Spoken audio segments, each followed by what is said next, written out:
Bonjour, je suis Esther Lauber et je vous explique dans cette vidéo comment il faut calculer le budget si vous désirez acheter un logement principal à Genève. Je vous conseille de fixer d'abord le budget avant de commencer les recherches.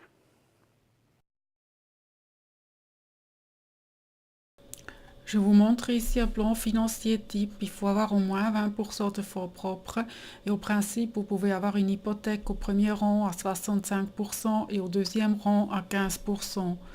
L'annuité ne doit pas dépasser un tiers du revenu annuel.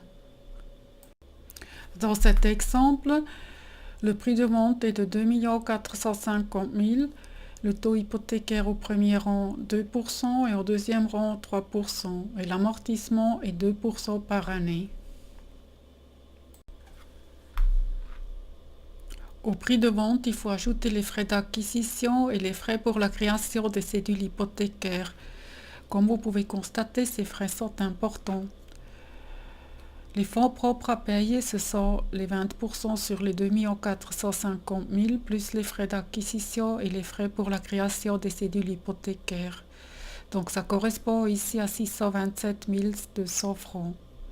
L'hypothèque au premier rang est à 65% et au deuxième rang à 15% du prix de vente. L'intérêt au premier rang c'est 2% et au deuxième rang c'est 3%. Les charges annuelles, il faut toujours compter 1% du prix d'achat. Dans cet exemple, c'est 24 500 francs. L'amortissement 2% par année, donc ça correspond à 39 200 francs dans cet exemple. L'annuité, donc l'annuité, ce sont les charges annuelles à comparer avec un loyer à fonds perdu de 67 375 francs plus l'amortissement de 39 200 francs. Ça donne 106 575 francs dans cet exemple.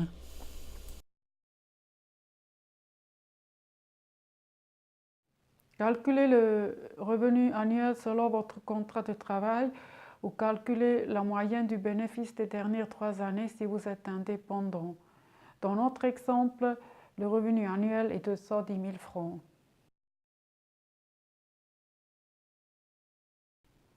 Divisez votre revenu par 3. Le résultat correspond à l'annuité qui ne doit pas dépasser un tiers de votre revenu annuel. L'annuité, c'est le montant annuel que vous devez dépenser si vous avez acheté un logement. Sont compris dans l'annuité les intérêts hypothécaires, les charges d'exploitation ainsi que l'amortissement de l'hypothèque. Dans notre exemple, l'annuité est 70 000 francs.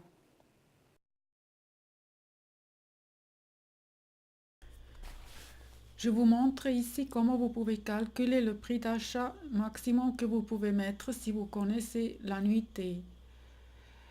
Donc si vous avez 70 000 francs d'annuité par exemple, donc vous avez une hypothèque au premier rang 65% du prix de vente, au deuxième rang 15% et vous avez 20% de fonds propres.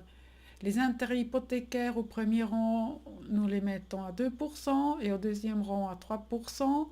Et les charges d'entretien, on les met toujours à 1% du prix d'achat. L'amortissement, nous calculons un amortissement usuel de 2% sur les hypothèques.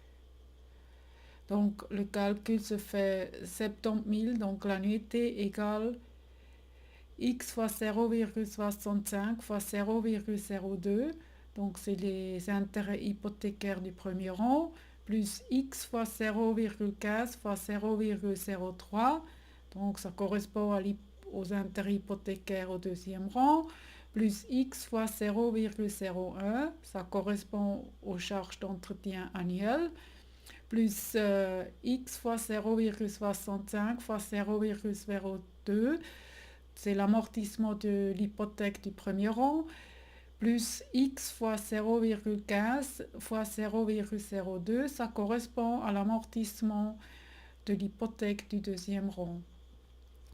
Donc si vous faites ce calcul, 70 000 égale 0,0435x. Je vous rappelle que dans notre exemple, le revenu annuel est de 210 000 francs et l'annuité calculée, donc un tiers du revenu, ça correspond à 70 000 francs par année.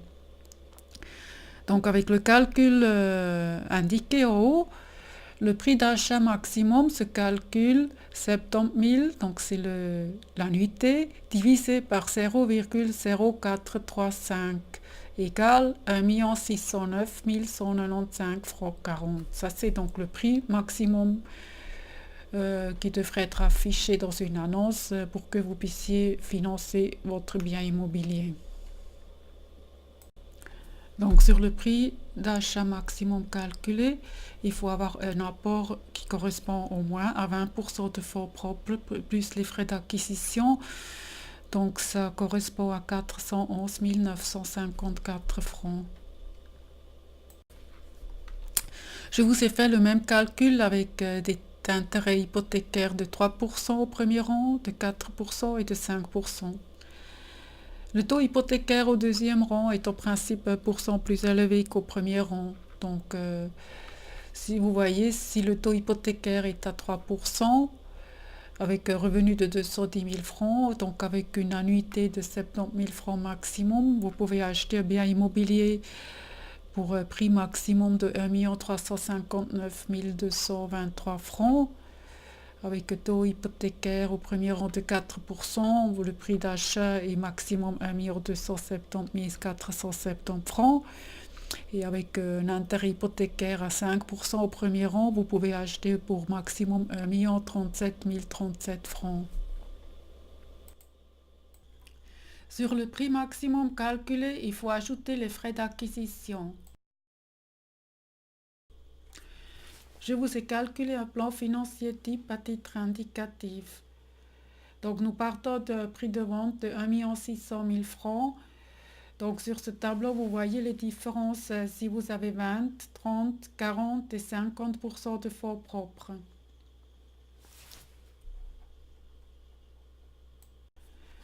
Sur ce tableau, je vous ai calculé les annuités et le revenu annuel nécessaire avec 20, 30, 40 et 50% de fonds propres. Calculez les fonds propres disponibles. Ce sont les comptes bancaires, les titres, les fonds de placement.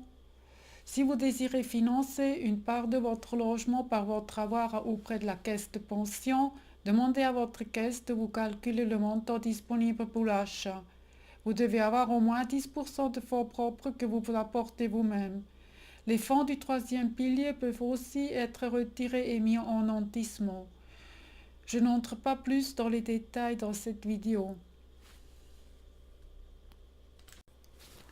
Le montant d'un prêt hypothécaire dépend entre autres de votre situation personnelle, du modèle de financement, de l'état du bien immobilier et de la valeur de gage et du taux d'intérêt hypothécaire du marché.